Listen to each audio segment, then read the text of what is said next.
iqamah atau mungkin bahasa kita qomat, ada juga menggunakan qamat, kurang lebihnya ya. Iqamah adalah salah satu perintah Nabi SAW.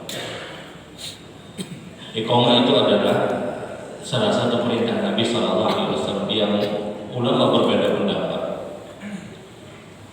Apakah iqamah itu dihukumi wajib atau dihukumi sunnah? Namun wallahu pendapat yang cukup baik adalah iqamah itu tidak dihukumi wajib. Ada atau tidak ada iqamah selama orang tersebut mengerjakan sholat dengan menyelesaikan semua syarat sah sholat, rukun sholat, kewajiban sholat, sholatnya sah. Karena iqamah dia bukan termasuk dari salah satu syarat sah sholat. Beda dengan azan, itu salah satu syarat sah sholat dalam artian masuknya waktu sholat kemudian terjadinya azan. Nah, iqamah dia bukan salah satu syarat sah sholat. Dia tidak masuk juga pada rukun dari rukun-rukun sholat karena dia di luar dari ibadah sholat. Dia bukan kewajiban dari kewajiban sholat. Sehingga pendapat yang terbaik ketika bicara hukum iqamah adalah hukumnya sunnah. Sunnah yang diyakini oleh para ulama sunnah muakkad, sunnah yang sangat diperintahkan. Satu sunnah yang tidak pernah ditinggalkan Nabi SAW dan juga para sahabat. Iqamah ulama sepakat itu hanya diperuntukkan untuk seorang laki-laki. Namun ulama khilaf ketika sholat itu dilaksanakan, imamnya perempuan, kemudian jamaahnya juga perempuan. Ulama berbeda pendapat. Tapi kapanpun ada seorang laki-laki yang dia meskipun belum akil balik, seorang anak yang belum akil balik, maka dia lebih berhak untuk iqamah dibandingkan seorang ibu. Ada jamaah misalnya, seorang perempuan, seorang ibu, kemudian dia punya makmum perempuan dan makmum anak laki-laki. Anak laki-laki itu boleh menjadi makmum dari seorang perempuan kalau dia adalah seorang yang belum mumayyiz, belum mengerti cara sholat. Tapi kalau dia adalah seorang yang mumayyiz, dia mengerti cara sholat. Ada anak usia taruhlah misalnya 7 tahun, jelas dia belum akil balik. Anak laki-laki usia 7 tahun. Kemudian ada seorang ibu dan ada jamaah perempuan yang lain. Kalau anak ini anak yang mumayyiz, mengerti cara sholat, dia tahu takbir, dia tahu al-fatihah, dia tahu bacaan surat dan yang lainnya, maka anak ini yang berhak untuk menjadi imam. Tidak boleh seorang ibu yang dia menjadi imam kalau anak tersebut adalah anak yang mumayyiz. Tapi kalau anak ini yang bukan anak yang mumayyiz, mengerti cara sholat, dia belum mengerti cara sholat, dia anak usia 4 tahun mungkin, 5 tahun mungkin, membayar takbir Allah orangnya buka misalnya. Nah, anak ini tidak layak untuk menjadi imam, karena kalau takbir Allah imamnya buka repot. Seorang anak yang dia tidak mumayyiz, dia tidak layak untuk menjadi imam. Tapi kalau anak yang tidak mumayyiz, tidak mengerti cara sholat, tapi dia tahu iqamah, dia bisa qomat, maka dia yang qomat bukan seorang perempuan tadi, bukan seorang perempuan, karena ada laki-laki. Nah, sekarang ketika imamnya perempuan, kemudian makmumnya juga jamaah perempuan, ulama berbeda pendapat apakah ada iqamah atau tidak. Sebagian ulama berpendapat bahwasanya ada iqamah dengan dalil perkataan Abdullah bin Umar radhiyallahu ta'ala. Abdullah bin Umar itu pernah ditanya, wahai Abdullah bin Umar, apakah seorang perempuan dia boleh untuk iqamah? Kata Abdullah bin Umar, kenapa saya harus melarang seorang perempuan untuk berzikir kepada Allah? Maksudnya iqamah itu zikir. Kenapa harus dilarang, kata Abdullah bin Umar? Nah, dari inilah yang digunakan pendapat kenapa seorang perempuan dia boleh iqamah ketika seluruh jamaahnya ada perempuan dan imamnya juga perempuan. Sementara dalil yang menyebutkan tidak ada iqamah bagi seorang perempuan berdalil dengan hadis Nabi Shallallahu Alaihi Wasallam, "Laisa ada nisa'i adhan wal iqamah." Perempuan, kata Nabi, tidak berhak untuk mengumandangkan adzan dan mengumandangkan iqamah. Dalil yang kedua adalah bagi pendapat yang tidak ada iqamah bagi seorang perempuan. Kalau iqamah itu disyariatkan bagi seorang perempuan, maka kelaziman hukumnya, konsekuensi hukum yang terjadi adalah adzan pun juga harus disyariatkan. Karena hadis adzan dan hadis iqamah itu satu paket, satu hadis. Kalau iqamah disyariatkan, maka adzan juga harus disyariatkan. Sementara seluruh ulama bersepakat bahwasanya adzan tidak disyariatkan untuk seorang perempuan. Oleh karena itu, ketika adzan tidak disyariatkan, idealnya pun iqamah juga tidak disyariatkan. Maka yang terjadi ketika perempuan itu sholat, imamnya perempuan, jamaahnya juga perempuan, ya sudah, dia mulai langsung saja sholat. Imam hanya sekedar mengingatkan sawu sufufakum, luruskan dan rapikan dan rapatkan shaf, kemudian dia sholat. Ini menurut sebagian pendapat. Mengatakan tadi ini khilaf. Ada sebagian ulama yang menyebutkan ada iqamah. Dalilnya perkataan Abdullah bin Umar. Sebagian ulama yang menyebutkan tidak ada iqamah. Dalilnya adalah sabda Nabi Sallallahu Alaihi Wasallam. Jadi tinggal timbang aja, hendak mengambil sabda Rasulullah, hendak mengambil perkataan Abdullah bin Umar. Bisa jadi memikirkan. Kalau kadang memikirkan ini. Dia hendak ambil hadis Rasulullah ini. Yang ingin ambil perkataan Abdullah bin Umar yang menyebutkan ada iqamah, beliau berkata, kenapa saya harus melarang seseorang untuk berzikir kepada Allah Subhanahu wa Ta'ala? Nah, ini hukum iqamah bagi seorang perempuan. Kemudian kapan idealnya iqamah itu dikumandangkan? Ada satu riwayat yang dikeluarkan oleh Imam Abi Dawud dan juga diriwayatkan oleh Imam Tirmidzi, bahkan disahihkan oleh Imam Muslim. Rasulullah itu pernah berkata bahwasanya jarak antara adzan dan iqamah ini kita bicara jarak ideal, jarak secara umum. Kata Nabi Shallallahu Alaihi Wasallam, "Rajulun yaqdi hajatahu wa yatawadda wa yusalli rak'ataini khafifatain." Jarak ideal antara adzan dan iqamah, kata Nabi, adalah seseorang yang menyelesaikan hajatnya, seseorang yang berwudu, dan seseorang yang mengerjakan salat sunnah yang ringan. Ini jarak ideal secara umum. Seorang yang menyelesaikan hajat, seorang yang dia berwudu, dan seorang yang dia mengerjakan salat sunnah yang ringan. Nah, tiga model amalan ini, tiga model perbuatan ini, akhirnya sebagian orang menghitung waktu 10 menit sadar aja sudah dari orang. Jadi yaqdi hajat itu hajat yang ringan, bukan hajat yang belawasan ada. Mungkin gimana Pak? Hajat yang ringan. Kemudian dia tawadhu, berwudu itu ya 2 menit, 3 menit selesai. Kemudian dia sholat sunnah yang ringan, bukan sholat sunnah yang lama, tidak. Sholat sunnah yang ringan 2 menit, 3 menit selesai. Kalau 3 menit. Nah, dihitung oleh sebagian orang, ya sudah, jaraknya adzan dan iqamah itu 10 menit. Makanya muncul kadang 10 menit.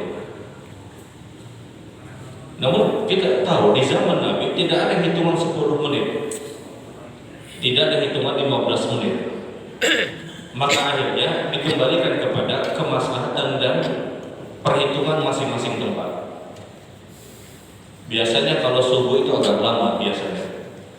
Kenapa? Karena ya mungkin menunggu subuh, menunggu orang datang itu lebih lama dibandingkan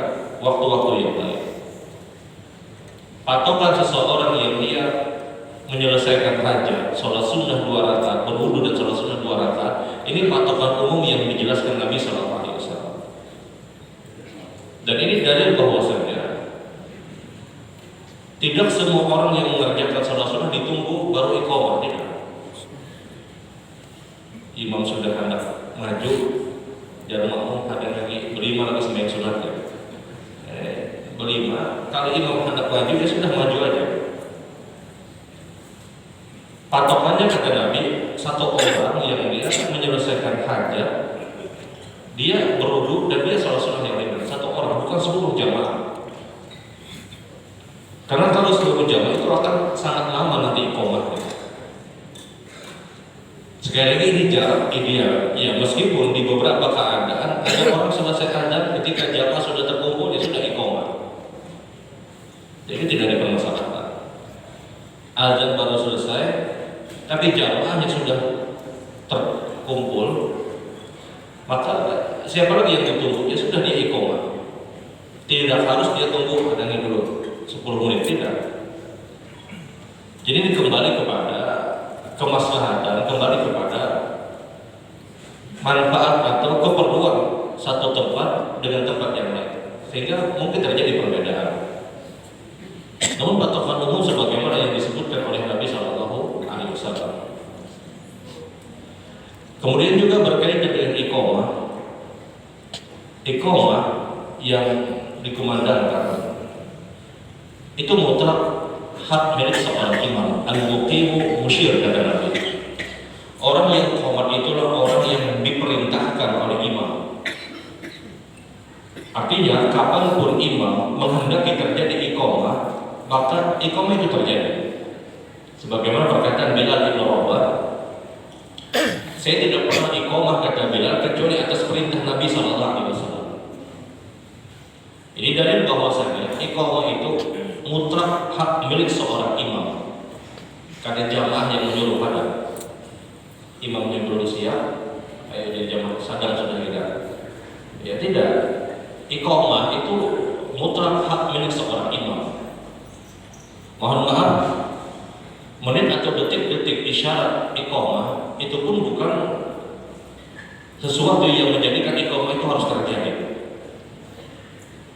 Jadi kalau jadi imam itu qomat, walaupun ini menit-menit itu belum sampai pada waktunya terjadi iqamah. Yang qomat jangan mengarasi imam. Jadi imam qomat, kadang imam saya balik lagi gitu. Itu model ini gantiannya. Karena al-muqimu musyir, orang yang iqamah itu orang yang diperintahkan imam. Beda dengan adzan. Adzan itu adalah dia berkaitan dengan waktu sholat, bukan berkaitan dengan imam. Jadi yang adzan sudah masuk sholat, dan imam hadangi dulu. Ada apa? Adzan saja ketika masuk waktu sholat. Tapi kalau iqamah, kapan imam perintahkan untuk iqamah terjadi iqamah. Karena al-muqimu wal musyir, orang yang iqamah adalah orang yang diperintahkan oleh imam. Dia tidak boleh membantah seorang imam kalau imam ingin iqamah terjadi iqamah. Karena iqamah, orang yang iqamah tidak ada kaitannya dengan waktu-waktu yang dia inginkan, tidak. Dia berkaitan dengan kesiapan seorang imam. Imam maju kemudian kata iqamah, aqimus shalah, baik dengan bahasa apapun, baik dengan isyarat, ya sudah terjadi iqamah. Karena sekali lagi itu berkaitan dengan kesiapan seorang imam. Dan orang yang qomat, orang yang iqamah, orang yang tidak mutlak harus dia yang memandangkan azan, tidak. Sebagaimana Abdullah bin Zaid, dia bermimpi berkaitan dengan azan, kemudian disampaikan kepada Nabi Sallallahu Alaihi Wasallam dan disampaikan kemudian kepada Bilal. Maka Rasul ketika itu perintahkan Bilal, ya Bilal, naiklah engkau ke atas, kemudian kumandangkan azan. Kata Abdullah bin Zaid, ya Rasulullah, bukankah yang bermimpi itu saya? Kenapa Bilal yang disuruh untuk azan? Jadi syariat azan itu bukan dari mimpinya Bilal, tapi mimpi dari Abdullah bin Zaid. Kemudian disampaikan kepada Rasul. Rasul diperintahkan oleh Allah, ini syariat yang sebenarnya. Maka kemudian Rasulullah perintahkan kepada Bilal untuk mengumandangkan azan. Abdullah bin Zaid ketika itu setengah protes, ya Rasulullah, ini yang mimpi saya, kenapa Bilal yang diperintahkan untuk mengumandangkan adzan? Kata Nabi SAW, Bilal dia punya suara yang merdu dan lebih nyaring daripada engkau. Dan ini dalil bahwasanya seorang muadzin dia diharapkan punya suara yang nyaman dan dia kuat, nyaring. Untuk apa? Untuk menjangkau tempat yang jauh dari kaum muslimin agar terdengar suara adzannya. Maka naiklah Bilal untuk mengumandangkan adzan.